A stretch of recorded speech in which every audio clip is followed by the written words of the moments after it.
तोहरा के कीन दे हम सोना के नथुनिया, एक बेटी खाई दना अपन जवनिया, अपन जवनिया, अपन जवनिया। तोहरा के कीन दे हम सोना के नथुनिया, एक बेटी खाई दना अपन जवनिया। हमको कुछ बोले क्या? बात मानेला ना अपन भर के ए गोरिया।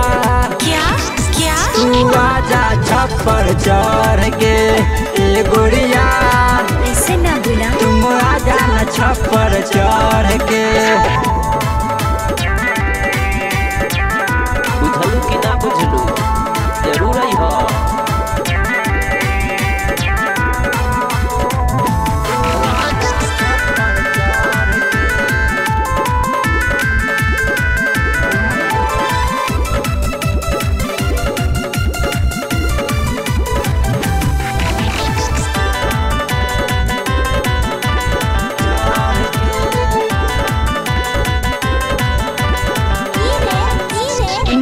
के गोली अपना माई के खिलाई है, सांझे में सबके सुतई है। चुपे चोरी खरिहानी में माजा लूटे आई है। हमको कुछ बोले क्या? ए हो नींदा के गोली अपना माई के खिलाई है, सांझे में सबके सुतई है।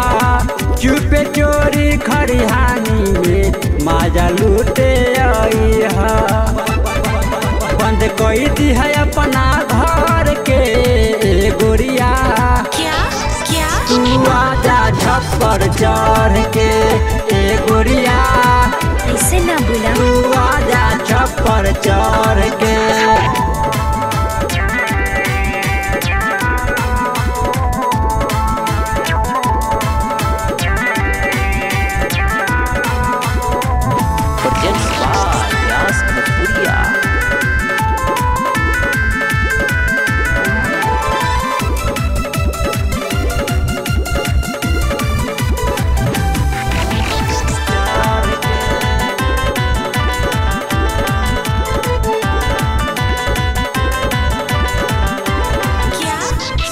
के तोहरा चढ़चो नहीं के कहिया ले सुतबू अकेले।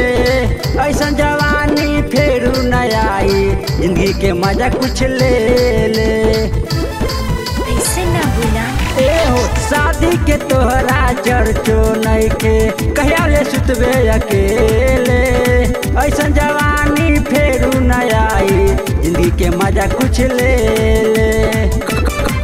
कहिया ले लुकई बुडर के ए गोरिया। क्या क्या? तुम आजा न छप्पर चढ़ के ए गोरिया। क्या क्या? मिले आई हा छप्पर चढ़ के।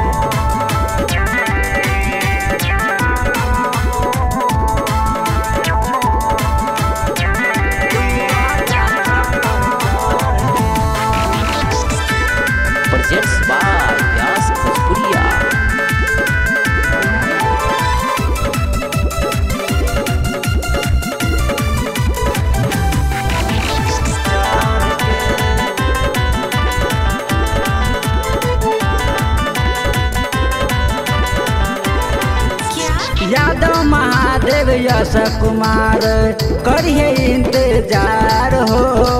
अफसर के साथ लेके घूमे यह बाजार हो, घूमे यह बाजार। यादव महादेव यश कुमार करिए इंतजार हो। अफसर के साथ में लेके घूमे यह बाजार हो। चुमा दे दिया उठ मेरा घर के ए गोरिया। क्या क्या? तू आइहा छप्पर चढ़ के ए गोरिया। क्या क्या? तू आबा छप्पर चढ़ के। Aditya recording studio.